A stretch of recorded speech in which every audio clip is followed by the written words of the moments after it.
Hello to all. So today we will gonna discuss about chapter 15 light. So इस chapter में हम discuss करेंगे about light, reflection of light. So let's see light क्या है. First of all what is source of light. एक ऐसा object जो हमें लाइट एमिट करे, जो अपने आप से ही लाइट एमिट करे और हमें लाइट दे, उसे हम बोलते हैं सोर्स ऑफ लाइट. अब ये सोर्स ऑफ लाइट जो है वो आपका नेचुरल भी हो सकता है, आर्टिफिशियल भी हो सकता है. नेचुरल में आपका हो सकता है लाइक आपके सन, स्टार्स, मून या फिर फायरफ्लाई. और आर्टिफिशियल में आपका हो सकता है मैन मेड, लाइक आपके lamps, LED bulbs and etcetera. Next see what is medium. If there is a transparent medium or a vacuum from the source of light to our eyes, we can see the source of light. अब देखिए कि transparent क्या होता है. Transparent एक ऐसा material या एक ऐसी थिंग होती है जिससे लाइट जो है वो इजीली एमिट हो जाए. ठीक है, वो हमारे पास ट्रांसपेरेंट है. नाउ सी उस ट्रांसपेरेंट मटेरियल में कुछ ना कुछ ऐसा तो पाथवे होगा जिससे जो लाइट है वो हमारी तरफ पहुंच रही है. एक ऐसा एयर पाथवे या एक ऐसा हॉलो स्पेस वैक्यूम जिससे जो लाइट है वो हमारी आइज तक रीच कर रही है, उसे बोलते हैं मीडियम. लेट्स सी नेक्स्ट हमारे पास है rectilinear propagation of light. So the property that light travels in a straight line is called rectilinear propagation of light. So rectilinear क्या होता है, एक ऐसी प्रोपोगेशन है. ये प्रोपोगेशन मीन्स क्या होता है, स्प्रेडिंग. सो जो लाइट ट्रैवल करती है एक स्ट्रेट लाइन में, उसे हम बोलते हैं रेक्टिलिनियर प्रोपोगेशन ऑफ लाइट. अब सपोज एक विंडो में से एक छोटा सा होल है, उसके अंदर से लाइट एमिट हो रही है, लाइट आ रही है वहाँ से. तो वो जो लाइट आ रही है वो बिल्कुल स्ट्रेट लाइन में ट्रेवल हो रही है, बिल्कुल स्ट्रेट लाइन में. तो वो आपकी रेक्टिलिनियर प्रोपोगेशन ऑफ लाइट है. और एक सिंगल जो लाइट ट्रैवल कर रही है उसे हम बोलते हैं रे, जो एक सिंगल पाथवे कैरी कर रही है. और यही सिंगल रे के जब बहुत सारा ग्रुप हो जाता है तो उसे हम बोलते हैं बीम. सो सिंगल लाइट अगर ट्रैवल एमिट कर रही है तो वो हमारे पास रे हैं, और ग्रुप ऑफ रेज को हम क्या बोलते हैं, बीम. नाउ सी एक एक्टिविटी है, इसमें आप देखिए, अगर मेरे पास एक पाइप है या एक स्ट्रॉ है, स्ट्रॉ से अगर बिल्कुल स्ट्रेट करके मैं अगर देखूंगी तो कैंडल को जलती हुई तो वो इजीली नज़र आ जाएगा मुझे. ठीक है, लेकिन वही अगर मैंने उसको बेंड कर दिया, ठीक है, तो वो मैं ईज़िली नहीं देख पाऊँगी. क्यों?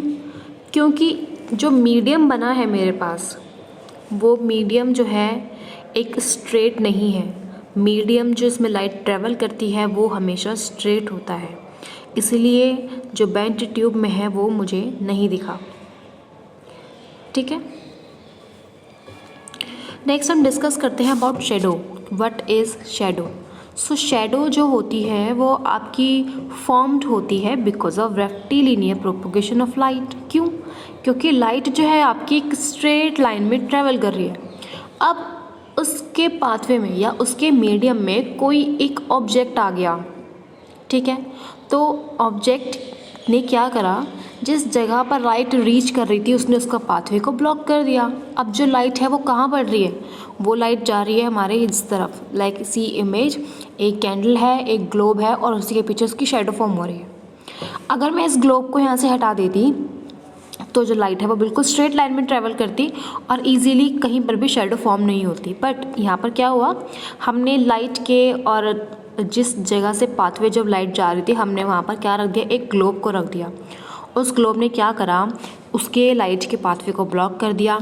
और ब्लॉक होने की वजह से क्या हुआ, जो लाइट जो थी वो सिर्फ सारी लाइट किस पे गई, ग्लोब पर गई.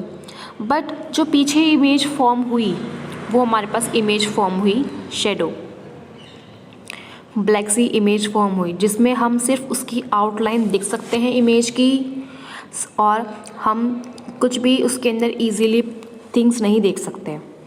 लाइक कलर्स नहीं देख सकते, बारीकियाँ जो होती हैं, क्लियरनेस, नीट, वो नहीं देख सकते. तो ये हमारी शेडो जो है वो कुछ ऐसे फॉर्म होती है. कि अगर लाइट के पाथवे में कोई भी आ जाए ऑब्जेक्ट और उसने उसको रोक लिया तो जो इमेज जो फॉर्म होगी शेडो की वो बिल्कुल पीछे फॉर्म होगी, जो हमें ब्लैक पोर्शन नज़र आता है। नेक्स्ट हम बात करते हैं रिफ्लेक्शन ऑफ लाइट, कि लाइट जो है वो कैसे रिफ्लेक्ट करती है। लाइट वही सेम लाइट जो है वो बिल्कुल स्ट्रेट लाइन में ट्रैवल करती है, यूनिफॉर्म होती है और एक मीडियम होता है, मीडियम या फिर एक वैक्यूम में ट्रैवल करती है। वैक्यूम मीन्स एक हॉलो स्पेस। नेक्स्ट हम बात करते हैं diffusion and regular and diffused reflection. What is regular and diffused reflection? So regular जो हमारे पास, रेगुलर को हम स्मूथ भी बोल सकते हैं, ठीक है, और डिफ्यूज्ड को हम रफ भी बोल सकते हैं। सी हमारे पास क्या हो रहा है, आपको पता है हम पहले इमेज बी की बात करते हैं, ठीक है।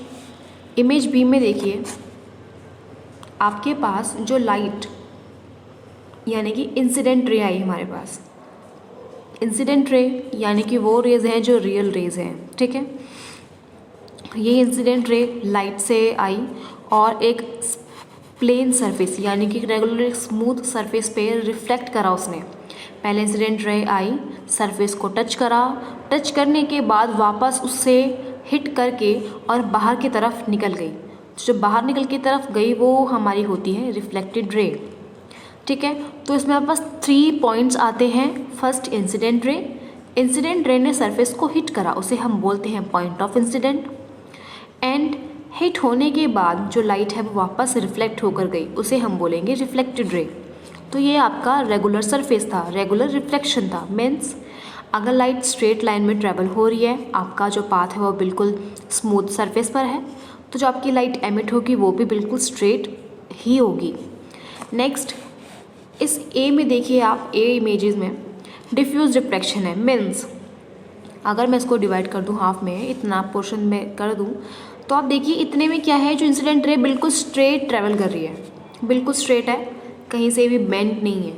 बट फिर जब मैं अगर देखूं उसका हाफ पोर्शन, तो ये रिफ्लेक्टेड रे कैसे होके जा रही है, बिल्कुल अनइवन टोन में जा रही है। क्यों? क्योंकि जो मेरे पास सरफेस था वो डिफ्यूज था यानी कि रफ सरफेस था।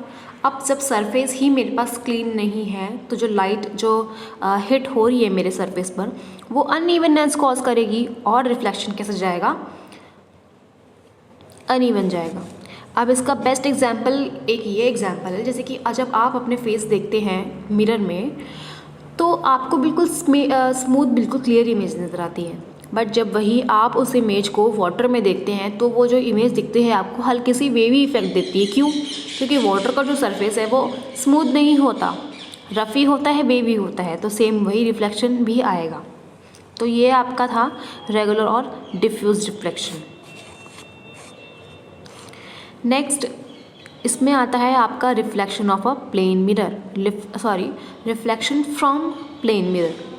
तो प्लेन मिरर में रिफ्लेक्शन कैसे होता है, एक हाईली पॉलिश्ड सरफेस है हमारे कोई भी किसी भी ऑब्जेक्ट का, जहाँ से लाइट है वो वापस हिट होकर अदर जगह पर फॉल हो रही है सेम मीडियम में सेम टाइम में, तो वो हमारे पास क्या हुआ, मिरर हुआ। लाइक जब कभी भी हम मिरर के सामने जाते हैं तो लाइट अगर एमिट होती है तो ईज़िली हमारी जो इमेज फॉर्म होती है वो मिरर के सामने फॉर्म होती है और बहुत ही फास्ट एक्टिविटी भी करती है, ठीक है। नेक्स्ट हम बात करते हैं वर्चुअल इमेज की और रियल इमेज की। वर्चुअल इमेज जो होती है वो आपकी आपकी जो स्क्रीन होती है, ठीक है, वो स्क्रीन पर फॉर्म नहीं होती और उसको हम टच भी नहीं कर सकते, जो आपकी वर्चुअल इमेज होती है। नेक्स्ट आपका जो एक, अगर मैं बात करती हूँ रियल इमेज की, सो ये आपकी स्क्रीन पर फॉर्म हो सकती है और एक इवन, और हमारे इसको हम हाथों से पकड़ भी सकते हैं, ठीक है। So we can touch real image. How? Let's see. Like जब आप मिरर के सामने खड़े होते हैं तो आपकी जो इमेज जो फॉर्म होती है, ठीक है, वो एक प्लेन सरफेस पर फॉर्म हो रही है। मीन्स एक पॉलिश्ड सरफेस है वो, तो स्क्रीन नहीं बोलेंगे हम उसे। जब उसको हम टच करते हैं तो हमारे और हमारी इमेज के बीच में एक सरफेस आ जाता है, एक ऑब्जेक्ट आ जाता है जो हमें टच करने नहीं देता। बट वही अगर मैं रियल इमेज की बात करूँ तो लाइक जो हमारी फ़ोटोग्राफ्स हैं उसको हम क्लिक करवा के इजीली अपने हाथों में पकड़ लेते हैं। सेम वही लाइक सिनेमा हॉल है, उसमें जो इमेज चल रही है वो हम इजीली देख रहे हैं और इजीली उसको हम पकड़ भी सकते हैं क्योंकि हैंडल तो हम खुद ही करते हैं उस फिल्म को।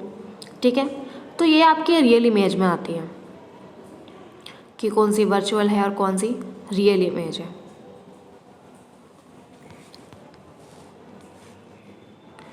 तो ये टॉपिक जो था आपका reflection from plane mirror, reflection of light, propagation of light जो आपका था, रेक्टिलिनियर प्रोपोगेशन ऑफ लाइट के बारे में ये चैप्टर जो है अभी इसके बारे में हम इतना ही कवर करेंगे।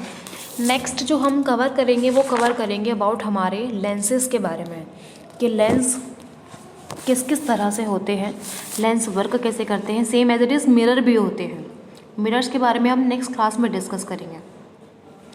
एक थिंग और आपकी जो इमेज फॉर्म होती है एक मिरर पे, तो वो इमेज जो फॉर्म होती है वो आपकी इन्वर्टेड होती है। मीन्स अपराइट इमेज तो होती है बट वो इन्वर्टेड होती है। इन्वर्टेड यानी कि उल्टी होती है। कैसे? लाइक जब आप मिरर के सामने खड़े होते हैं, जब आप अपना लेफ़्ट हैंड उठाते हैं तो मिरर के सामने वाला ऑब्जेक्ट क्या उठाएगा? रिफ्लेक्शन उसका राइट हैंड हमें उठाता है। ठीक है, तो ये जो होती है लाइट, जो इमेज फॉर्म होती है ये बिल्कुल इन्वर्टेड ही फॉर्म होती है। सो ये केस होता है इसमें, बट रियल में ऐसा नहीं होता। लाइक अगर आपने अपना लेफ़्ट हैंड ही रेज़ करा है तो आपको इमेज जो क्लिक होकर आएगी उसमें आपका लेफ़्ट हैंड ही रेज ही होगा, आपको लेफ़्ट ही नज़र आएगा। तो एक ऐसे ही कुछ बिल्डिंग्स का भी होता है हमारे पास, जैसे कि बिल्डिंग्स बहुत सारी खड़ी है, वहीं पर ही आपका कुछ बहुत सारा पॉन्ड, एक पॉन्ड भी है या फिर सी है। तो जो इमेज जो फॉर्म होगी उसकी वो कैसी फॉर्म होगी? वो फॉर्म होगी इन्वर्टेड। ये जो दोनों इमेजेस हैं वो हम चेक करेंगे हमारे नेक्स्ट क्लास में। तब तक के लिए भी इतना ही। इसमें कुछ प्रॉब्लम होती है तो आप पूछ सकते हैं।